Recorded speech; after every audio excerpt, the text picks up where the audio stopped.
Fala moçada, vamos lá então para a nossa terceira aula de termodinâmica, tá? Ainda temos um chãozinho para andar aí com essa matéria que é muito interessante e para fazê-la com muitos detalhes, com riqueza de detalhes, para você não ser pego de surpresa em exames, a gente vai falar tudo que for preciso para que você tenha a maior quantidade de conteúdo possível dessa matéria, tá certo? Então vamos lá. Como eu havia dito na aula anterior, nós fizemos a transformação isotérmica e isocórica. Agora nós vamos começar a ver a isobárica, aliás, vamos ver a isobárica. O que é a transformação isobárica? Como a gente tinha feito nos gases, baros é pressão, então transformação feita a pressão constante. Gente, se a pressão é constante, lembra no começo da matéria, na aula número 1, na que eu falei de trabalho? Se a pressão é constante, eu posso usar a fórmula para o trabalho, né? P delta V. Lembra? Eu só posso usar essa fórmula se a pressão for constante. Legal? Beleza. Então aqui, gente, eu vou pegar de novo a equação de Clapeyron e vou fazer o seguinte, ó. Se a pressão é constante, você concorda que o volume aqui está dependendo só da temperatura. O número de mols é constante, não estou mexendo no número de mols do gás, é a constante universal. Então, para um T2 eu tenho um V2, para um T1 eu tenho um P1. Desculpa, para um T1 eu tenho um V1. Se eu subtrair uma equação da outra, tá? Eu coloco o P em evidência. Então, PV2 menos PV1, eu posso pôr o P, fica V2 menos V1. NRT2 menos RT1, NRT1, eu ponho o NR em evidência, T2 menos T1. O que eu tiro disso? Que P delta V, que é V2 menos V1, é NR delta T, que é o T2 menos T1. Olha que bacana! Mas quem é P delta V na isobárica? Tá? É o trabalho. Então o que nós acabamos de concluir? Que na transformação isobárica, só na isobárica, o trabalho pode ser calculado por quem? NR delta T. E aí o que decorre disso? O que decorre disso? Olha só. Se o delta U é 3 meios de NR delta T, quem é o NR delta T que nós falamos aqui? Ó, não é o trabalho? Então eu posso dizer que a variação da energia interna é 3 meios do trabalho. Ou, claro, posso dizer que o trabalho, ó, isola o T, joga a galera para lá. Ó, 2 multiplicando e 3 dividindo. Que o trabalho é 2/3 de delta U. Tudo bem? E aí, gente, como é que fica a primeira lei da termodinâmica com essa sequência de equações? Q igual a delta U mais T. Se no lugar do delta U eu jogar o 3 meios de T, ó, 3 meios de T mais T dá quanto? 5 meios de T. Isso é a quantidade de calor trocada com o meio externo. Ou, se eu jogar no lugar do T o 2/3 de delta U, tá? Se eu fizer a soma aqui, quanto que dá o quê? 5/3 de delta U. Essa soma você sabe fazer, você tira o mínimo. Ou então, como aqui o denominador é 2, ó, você pode pôr 2 em cima, 2 embaixo, conserva o denominador, soma os numeradores. 3T mais 2T, 5T. Né? Esse T não é T, é tal, né? Tal de trabalho. E aqui idem, né? Denominador é 3, ó. Você pode pôr um 3 aqui, conserva o denominador e soma os numeradores. 3 delta U mais 2 delta U, 5 delta U. Fechou? Lembrando, a quantidade de calor trocada com o meio externo na transformação o quê? Isobárica. Na isobárica, ela pode ser dada por quem? 5 meios do trabalho ou 5/3 da variação da energia interna. Tudo bem? Legal. Para terminar a isobárica, lembra que se é isobárica, a pressão é constante. Então o volume varia com a temperatura. Então tem variação de temperatura. Se tem variação de temperatura, de novo, a quantidade de calor é chamada de calor sensível. E aí a gente vai escrever MC delta θ. Lembra que eu te falei que o calor específico ele dependia da transformação? Né? Então agora eu vou chamar de CP. Quem que é o CP? É o calor específico do gás a pressão constante. Mesma coisa que eu fiz com a isocórica, só que lá era CV e agora é CP. E aí, Substituindo a massa pelo número de mols vezes a massa molar, que você viu na outra aula eu fazendo, né? Só rapidinho aqui, ó. Número de mols é a massa pela massa molar. Se eu multiplicar a massa molar pelo número de mols, eu tenho a massa. Tudo bem? E aí o que que eu faço? Eu venho aqui, ó, este termo, massa molar vezes o calor específico, a gente vai chamar de quem? Czão P. Quem é o Czão P? Mesma coisa do Czão V lá atrás, na isocórica. É o calor específico molar à pressão constante. Para fechar, significado físico do calor molar, você lembra? Quantidade de energia que eu tenho que ceder ou fornecer para cada o quê? Mol, para cada mol da substância variar unidade de grau Celsius, unidade de temperatura, né? No caso aqui Kelvin. E o calor específico? Quem era o calor específico? É a quantidade de energia por unidade de massa. Então o calor molar é por mol e o calor específico normal é por unidade de massa. Fechou?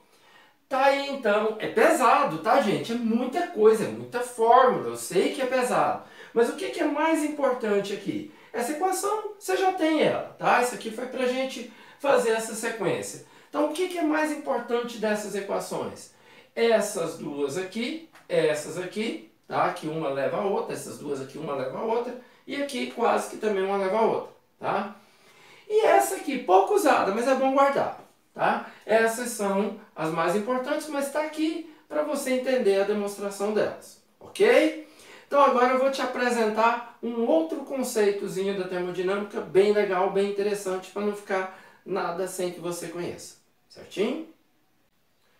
Pois bem, gente, para enfatizar um pouco mais esse calor molar a pressão constante, calor molar a volume constante, quero te apresentar a famosa relação de Mayer, tá? Julius von Mayer, tem outro nome aí que eu esqueci.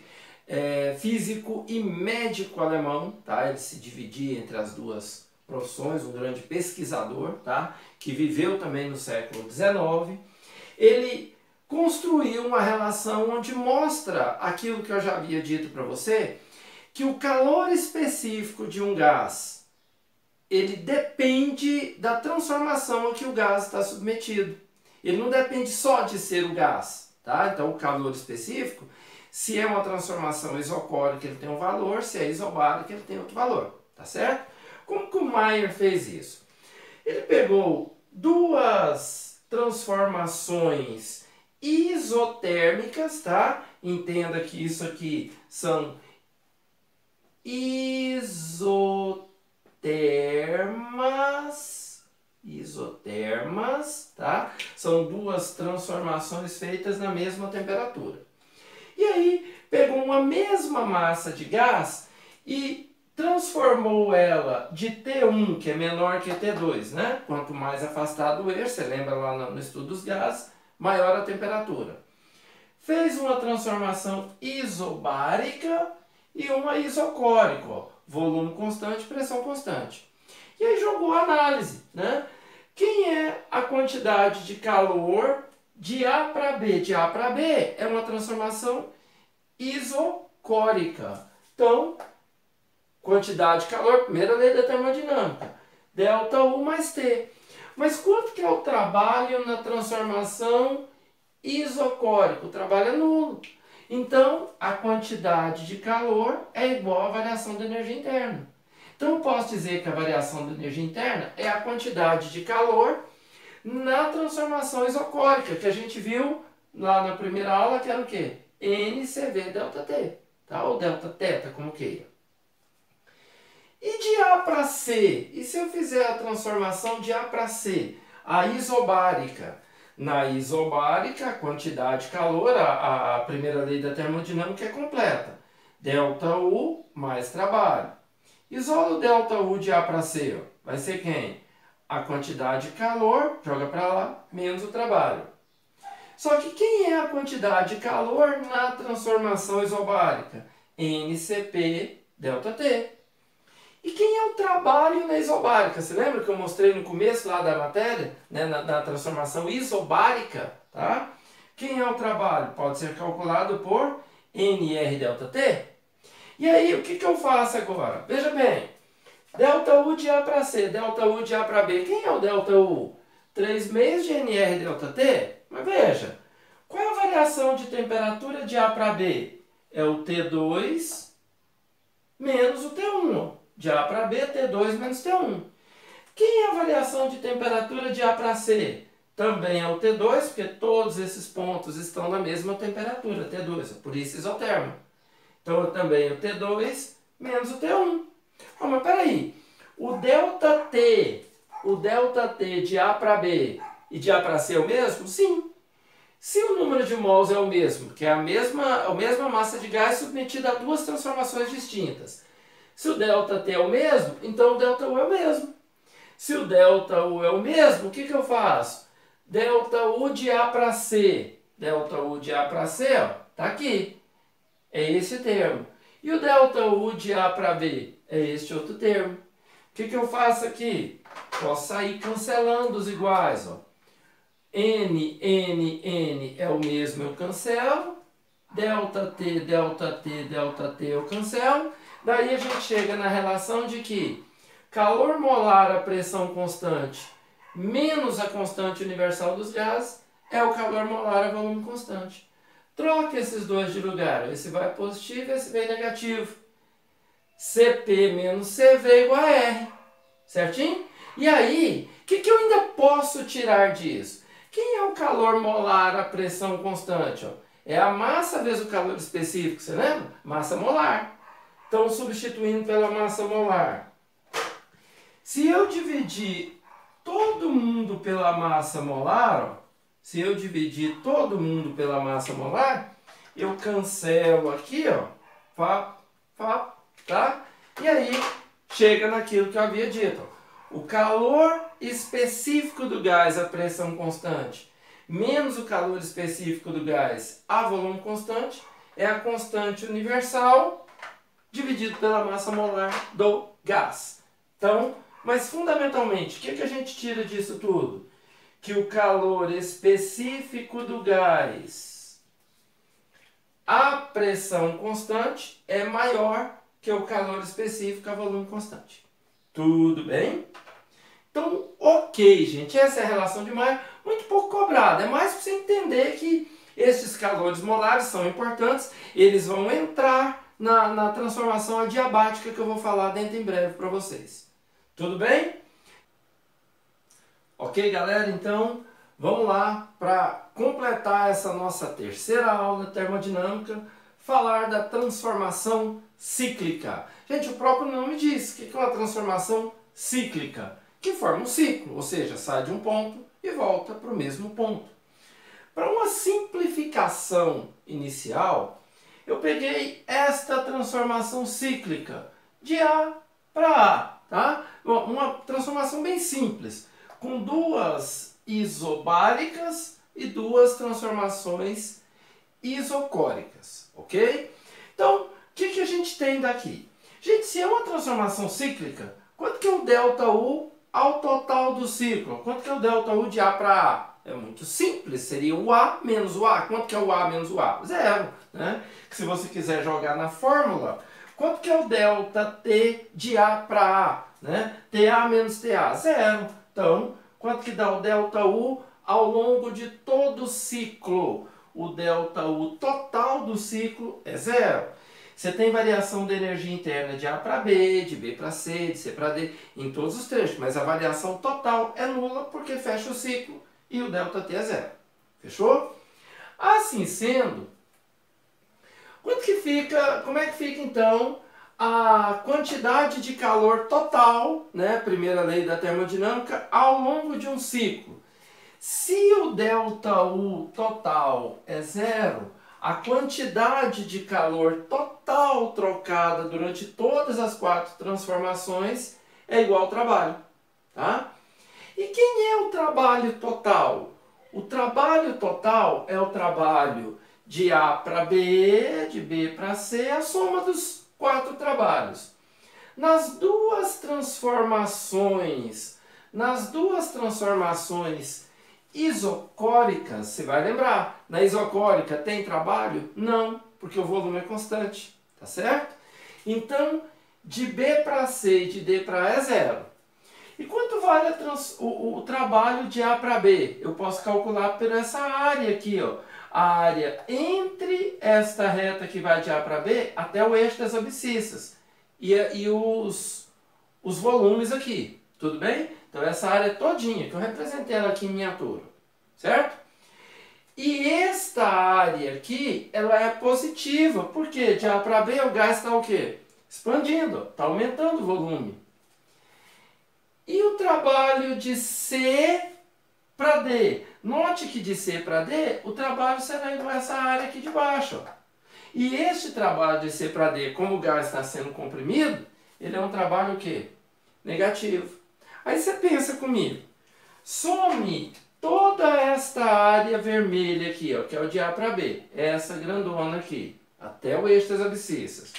Com esta área verde aqui negativa, ó, essa grandona vermelha positiva. Com essa verde negativa, sobra o quê? Sobra a área interna do ciclo.